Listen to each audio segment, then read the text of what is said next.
አሁን ሚዲያ ፊት ሆኜ በደንብ ልግለጸው። ሩቅያ እንቀራለን የሚሉ ጎረምሶች ጋራ ሴት ልጆቻቸውንና ቤተሰቦቻቸውን ትታቸው አትሄዱ። ሕክማውም አይደለም።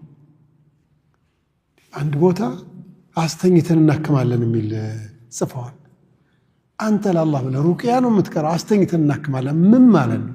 ደግሞ የሐኪም ጋውን ኮስተር ብሎ የሐኪም ጋውን ለብሶ እኮ አቦል አላህ ብላችሁ ተው እናንተ ሰዎች፣ አላህን ፍሩ። ምንድን ነው አንተ የምታክመው?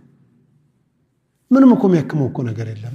የባህል ሐኪሞች ቅጠል ጨቅጭቀው ስር ቆፍረው የሆነውን ነገር ከሆነ ነገር ቀላቅለው እንደው ዶዙንም ባያውቁት በጣት ሰውም ቢሆን ክንታሮት እንኳን ያድናሉ።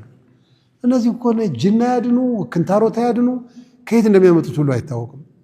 ኮስተር ብለው ጋውናቸውን ለብሰው አስተኝተን እናክማለን ይላል።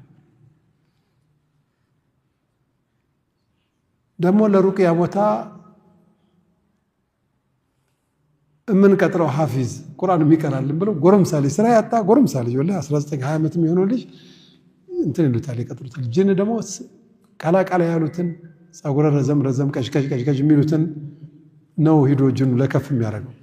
ከዛ ጅን ሲዘት ስትገላለጥ ገላዋን ሲያይ ጎረምሳ ሁሉ አላህ ይጠብቀን በሉ ዝም ብላችሁ። አላ ኩሊ ሐል ነገሩ በዚህ ላይ እንዳለ በዚሁ በስራው ጉዳይ በሕክምናው ጉዳይ ላይ ሳያት ልጅቱ በጣም አማራቸው። ነቢያችን ሰለላሁ ዐለይሂ ወሰለም ኢዛ ኸረጀት አልመርአቱ አንዲት ሴት ከቤቷ ተበጃጅታ ተኳኩላ አምራ ስትወጣ አሽረፈ ዐለይሃ ሸይጣን ሰይጣን ላይዋ ላይ ይሰፍርና ፈዩዘይኑሃ ሊናዚሪ ለተመልካች ያውባታል ብለዋል። እና የሌለ መልክ እኮ ነው። አሁን እንደዚህ መንገድ ላይ ስታገኟቸው ወይኔ ይህች ልጅ ደስ ስትል የምትባለው በሙሉ ሐቂቃ መልኩ አይደለም።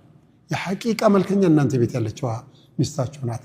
በተረጋጋ መንፈስ ተመርጣ ሌሊትም ቀንም ታይታ ወልዳም ሳትወልድም ታይታ በስርዓቱ ውበት ያላት ሚስቶቻችን ናቸው እንጂ እዚህ መንገድ ላይ የምናያቸው የተገላለጡት ምንም ውበት የላቸውም። ላኪን ሸይጣን ያው የራሱን ስራ ይሰራል። አላ ኩሊ ሐል ሲያያት አማረችውና ሂዶ ደፈራት። ከተደፈረ ደግሞ እርግዝና ይመጣል። እሷም አረገዘች። ስታረግዝ እሱ ታዋቂ 60 ዓመት ዒባዳ ላይ የነበረ ስለሆነ ለክብሩ ፈራና ምን ይሻላል ሲሉት ነው የሚሻለው ይችን ልጅ ግደላት፣ ቀራችሁብኝ ቀበርኳት በላቸው እንጂ እርጉዝ ሆናለች ምኑ ከምኑ ልታደርግ ነው ሲሉት እውነትም ብሎ ፈርቶ እሷን ግድል ወስዶ ቅብር።